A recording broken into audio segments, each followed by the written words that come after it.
ಮಧ್ಯಪ್ರಾಚ್ಯದಲ್ಲಿ ಮುಂದುವರಿದ ಸಂಘರ್ಷ, ಇರಾನ್ ಅಧ್ಯಕ್ಷ ಮಸೂದ್ ಜೊತೆ ಪ್ರಧಾನಿ ಮೋದಿ ಮಾತುಕತೆ, ಉದ್ವಿಗ್ನತೆಗಳ ಉಲ್ಬಣ ಹಾಗೂ ನಾಗರಿಕರ ಜೀವಹಾನಿ ಬಗ್ಗೆ ಕಳವಳ.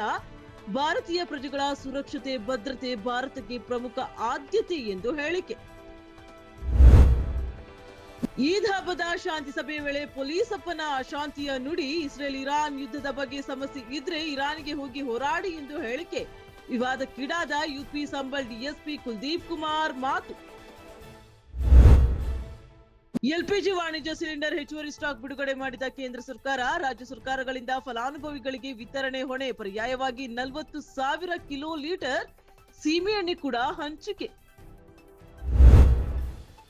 ವಿವಾಹ ಆಯ್ಕೆಗೆ ಸ್ವಾತಂತ್ರ್ಯ, ಅಂತರ್ಜಾತಿ ಮದುವೆಗೆ ಘನತೆ ಗೌರವ. ಹೊಸ ಕಾನೂನು ಜಾರಿ ಉದ್ದೇಶದ ಇವ ನಮ್ಮವ ಮಹತ್ವದ ವಿಧೇಯಕಕ್ಕೆ ಸಚಿವ ಸಂಪುಟ ಒಪ್ಪಿಗೆ.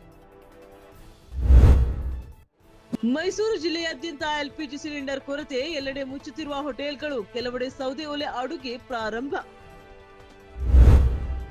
ಕೊಡಗಿನಲ್ಲಿ ಎಲ್ಪಿಜಿ ಸಿಲಿಂಡರ್ಗಳ ಕೃತಕ ಅಭಾವ ಸೃಷ್ಟಿಸುವ ಸಾಧ್ಯತೆ. ಸಿಲಿಂಡರ್ ಪೂರೈಸುವ ಏಜೆನ್ಸಿಗಳ ಮೇಲೆ ಆಹಾರ ಇಲಾಖಾಧಿಕಾರಿಗಳಿಂದ ನಿಗಾ.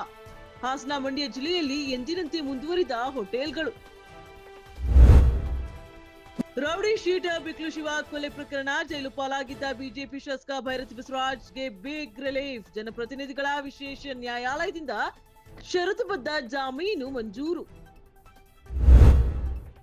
ಪುಟ್ಟ ಮಕ್ಕಳ ಸಾವಿಗೆ ಪ್ರತೀಕಾರ. ಇಸ್ರೇಲ್ ಅಮೆರಿಕ ಮೇಲಿನ ದಾಳಿ ನಿಲ್ಲಲ್ಲ. ಗಲ್ಫ್ ದೇಶಗಳಲ್ಲಿರುವ ಅಮೆರಿಕ ಮಿಲಿಟರಿ ನೆಲೆಗಳ ಮೇಲೂ ದಾಳಿ ಮುಂದುವರಿಯುತ್ತೆ. ಇರಾನ್ನ ಹೊಸ ಸರ್ವೋಚ್ಚ ನ್ಯಾಯಿಕ ಮುಜ್ತಬಾ ಖಮೇನಿ ಕಠಿಣ ಎಚ್ಚರಿಕೆ. ಇರಾನ್ ವಿರುದ್ಧ ಮುಂದುವರಿದ ಯುದ್ಧ. ಪಶ್ಚಿಮ ಇರಾಕ್ನಲ್ಲಿ ಅಮೆರಿಕದ KC-135 ವಿಮಾನ ಅಪಘಾತ. ಅಮೆರಿಕ ಮಿತ್ರಪಡೆಗಳ ನಿಯಂತ್ರಣದಲ್ಲಿರುವ ವಾಯು ಪ್ರದೇಶದಲ್ಲಿ ನಡೆದ ಘಟನೆ.